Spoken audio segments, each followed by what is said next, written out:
ಬಾಲಿವುಡ್ನ ನೆಚ್ಚಿನ ನಟ ಪುನೀತ್ ರಾಜ್ಕುಮಾರ್ ನಿಧನರಾಗಿ 3 ವರ್ಷವಾದರೂ ಅವರು ಮಾಡಿರತಕ್ಕಂತಹ ಸಾಧನೆ, ಸಹಾಯ, ಸಿನಿಮಾಗಳು ಇಂದಿಗೂ ಕೂಡ ಅವರನ್ನ ಪ್ರತಿದಿನ ನೆನೆಯುವಂತೆ ಮಾಡ್ತಾ ಇವೆ. ಹೃದಯಾಘಾತದಿಂದ ಮೃತಪಟ್ಟಂತಹ ಪುನೀತ್ ರಾಜ್ಕುಮಾರ್ ಅವರ ಹೆಸರಿನಲ್ಲಿ ತಂದಂತಹ ಹೃದಯ ಜ್ಯೋತಿ ಯೋಜನೆ ಸದ್ಯ ಸಾಕಷ್ಟು ಯಶಸ್ಸನ್ನ ಕಂಡಿದ್ದು ಹಲವರ ಜೀವವನ್ನ ಉಳಿಸ್ತಾ ಇರತಕ್ಕಂತಹ ಕಾರಣ ರಾಜ್ಯದಾದ್ಯಂತ ಈ ಯೋಜನೆಯನ್ನ ವಿಸ್ತರಿಸಲು ಸರ್ಕಾರ ಸದ್ಯ ಮುಂದಾಗ್ತಾ ಇದೆ.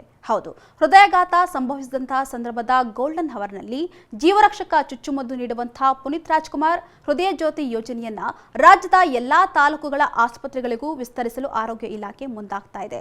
ಸದ್ಯ ಪುನೀತ್ ರಾಜ್ಕುಮಾರ್ ಹೃದಯ ಜ್ಯೋತಿ ಯೋಜನೆ ನೂರಾರು ಜನರ ಬದುಕನ್ನ ಉಳಿಸಿದ್ದು ಇದುವರೆಗೂ 250ಕ್ಕೂ ಹೆಚ್ಚು ಜನರನ್ನ ರಕ್ಷಿಸಲಾಗಿದೆಯಂತೆ.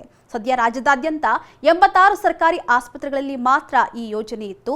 ಇನ್ಮುಂದೆ ರಾಜ್ಯದ ಎಲ್ಲಾ ತಾಲೂಕು ಆಸ್ಪತ್ರೆಗಳಲ್ಲಿ ಯೋಜನೆಯ ಜಾರಿ ಮಾಡಲು ಸರ್ಕಾರ ಒಪ್ಪಿಗೆ ನೀಡಿದ್ದು ಮುಂಬರುವಂತಹ ತಿಂಗಳಲ್ಲಿ ರಾಜ್ಯದಾದ್ಯಂತ ವಿಸ್ತರಿಸಲಾಗ್ತಾ ಇದೆಯಂತೆ. ಸದ್ಯ ಚುಚ್ಚುಮದ್ದಿಗೆ 28,000ದಷ್ಟು ಬೆಲೆ ಇದೆ. ಆದರೆ ಇದನ್ನ ಸದ್ಯ ಉಚಿತವಾಗಿ ನೀಡಲಾಗ್ತಾ ಇದೆ.